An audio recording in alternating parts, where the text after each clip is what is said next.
One button overclocking on the P55 board from MSI. Really cool stuff. Stay tuned. We're going to take a look at it in a second.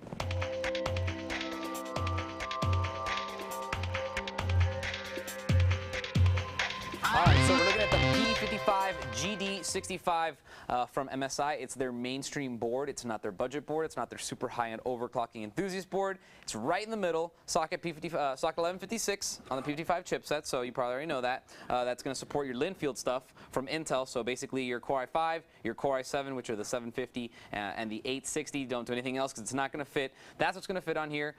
It's got some really, really good hardware on here. I'll talk to you about that in a second. But before we go to that, let's talk about memory. Up to 16 gigabytes if you use 4 gigabyte DIMMs. Dual channel up to 2,133 megahertz plus. So you can keep going if your computer can overclock further and your chip can overclock further. You can keep overclocking that. But it will do 1333 megahertz native, or with overclocking it'll do 1600, 1800, 2000, 2133 and beyond, which is really good. Also, it's got a pretty interesting voltage regulation system over here. This is the Dr. MOS system, so rather than having a traditional MOSFET setup, you actually have, it's a pulse width modulation setup, and it's underneath these really big coolers.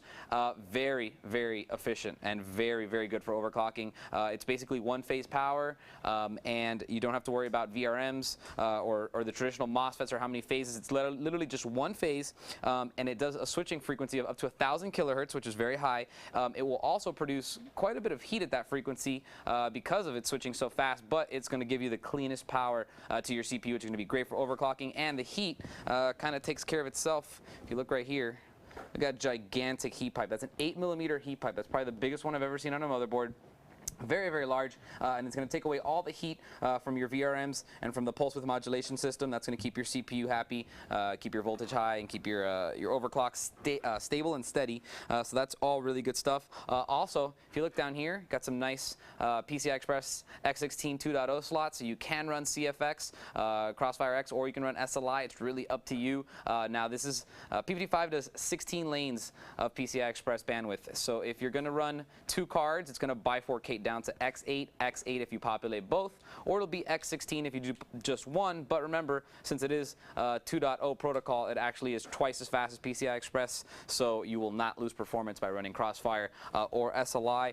Now, you also have a lot of other slots up here. You have a PCI Express X1. There's actually 2 of them. You have an X4 right below it. You can run pretty much a physics card on there. You can do whatever you want. It's really up to you. And then you have 2 general PCI slots for your standard peripherals, which people aren't really going to use. Also, while we're down here, it's a really cool little button, the OC Genie. It's an onboard processor. It's going to do automatic overclocking for you with one push of a button. Very, very cool to do your memory and your CPU, so that's very cool. You also have power on button, and you can also mess with your base clock as well. So that's really nice when you want to overclock. Real simple. You set your voltage. You know, you got the first CPU. You start cranking it until it blue screens, and then now you know you need to increase your voltage a little bit, and it helps with those simple overclocking steps. Now let's talk a little bit about hard drive connectivity, because you have quite a few SATA ports on here. Now, P55 doesn't use a Southbridge chipset. It uses the direct media interface chipset. So basically, it's going from SATA directly into the CPU, going through P55 first, though. So you have 6 SATA ports in total. Those are SATA 2, so they're 3 gigabit per second ports. And you also have one more right here. They're all connected to the same controller, so you have 7 in total, and those will give you RAID 0, RAID 1, RAID 0 plus 1, and RAID 5 functionality as far as setting up arrays. Now, next, let's go to the back panel. Lots of good stuff happening on the back panel. First thing you'll notice, or I want to tell you at least, is that this 8-channel audio, it's a 7.1 channel. It's the new Realtek ALC889A chipset, so that's the one that's going to do the 24-bit, 192 kilohertz Blu-ray audio, just literally the highest quality, top-notch, nothing better. So it will do that. So you don't really need a sound card. It has a really good signal-to-noise ratio.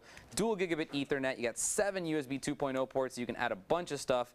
You have FireWire protocol right there as well. You have eSATA, dual gigabit LAN, and then you have SPDIF in both analog and the optical, and then you have PS2s, which I really hope you're not using if you're buying a brand new state-of-the-art board like this one. But very, very nice stuff. Lots of good stuff. Also, forgot to mention down here, 3 USB 2.0 headers. So that means you can add up to 6 USB 2.0 ports for your back panel, for your front panel. It's really up to you. And since I'm talking about front panels and back panels and stuff, check this out. We're going to do a little unboxing here, because it comes with quite quite a few good things. So here's more USB 2.0s. Again, these are going to plug in right to your header on the board. Give you 2 more on the back. So you have 7, 8, 9, and then you still have 4 more that you can hook up to the front panel via headers. You get a bunch of SATA cables. You also get this very bizarre Molex to SATA in case you don't have an ancient power supply. You could use that. SATA cables, and then IDE and floppy. If you want to use those, you can. A bunch of manuals. Q connectors, just like Asus has. MSI has their 2. They are called, don't think they have a name. Oh, they do. They're called M connectors.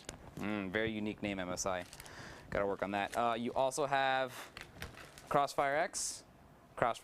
So you have bridges for both in case you're going to run Crossfire, and then your input-output shield, and there's a few other things in here, drivers and stuff. But that's basically the gist of it. Very, very nice board. Not super high-end. It's not super low-end either. It's right in the middle. Good hardware. It's going to last forever. It's going to take the latest processors, fast memory. You can game on it. You can overclock it. It's really up to you. Awesome board. Great money. Great board for the money. So good stuff. If you have any questions on it, you can always email me, and see you guys next time. For more information on the MSI P55-GD65 motherboard, type in M452-6071 into the search engine of any of these major retailers. For Computer TV, I'm Albert.